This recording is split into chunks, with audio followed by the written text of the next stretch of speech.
Where we have a first alert to talk about. Yeah, we do. And the threat for heavy rain continuing here. So that first alert through the first half of today. Flash flooding, the biggest concern right now. Flood advisories have gone out within the last hour in areas like Barnwell, Bamberg, and even parts of western Orangeburg County, but also into the Allendale County area as well. And those are going to continue. The Barnwell, Bamberg, Orangeburg one until 7 a.m. Allendale, Hampton County, South Carolina, including areas like Estill and Allendale, also into Fairfax. A lot of heavy rain continuing to move from south to north, and you can really see the rain rates coming down heavily here. We get towards the metro, 520 and I-20, definitely impacted here. A lot of Aiken County. Nick Proto's out there live getting coverage here of trees down and power lines down due to the fact with a lot of heavy rain and a lot of loose trees and some wind that may have blown down some trees from earlier this morning. We're looking at conditions to remain wet. We go on and look at rainfall totals.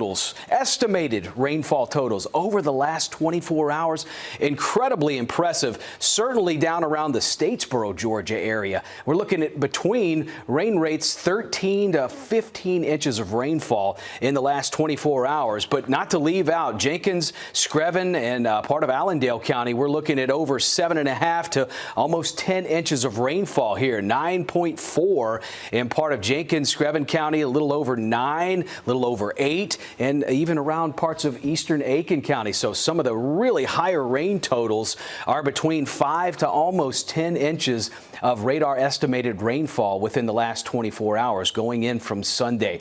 Storm reports where Nick Proto is live at. That's been the area of concern, the Clearwater, Langley Dam Road area, and the Langley Fire Department as well. Those are 3 spots that we've had some storm reports from wind damage here from overnight.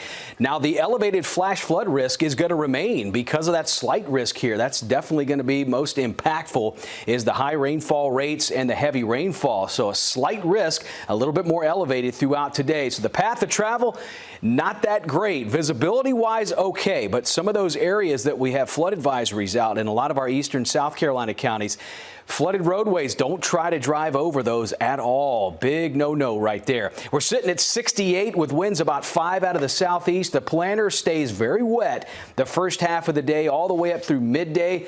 Heavy rain at times and even some embedded thunderstorms with temps right about 66 to just less than 70 degrees east and west of the river. Winds have come up just a little bit more. We might even have some gusts 15 to almost 20 in parts of the metro, Columbia, parts of Edgefield County, but sustained winds really just between 5 and 10 coming in from the southeast.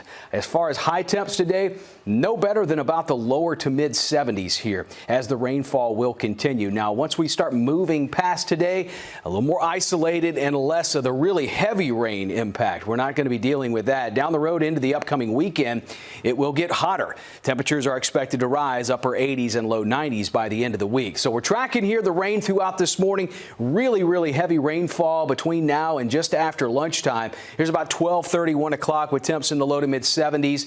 Looking at the possibility still late this afternoon for a few showers or thunderstorm continuing there. Tomorrow morning, a lot drier, becoming mostly cloudy, low to mid 60s, but heading back up into the lower 80s and still a few isolated showers and thunderstorms. But through tomorrow and also into Wednesday. So that first alert's going to continue throughout the first half of the day. Flood advisories out as well. Heavy rainfall and flash flooding a big concern. You can see the heat that's coming, though. By Thursday, Friday, and the weekend, we're going to be pushing about 90 degrees every day. Probably a lot of humidity to go along with it, and maybe an isolated storm or two out there for Saturday and Sunday, but definitely not like the rain rates we are seeing today. Just about 618.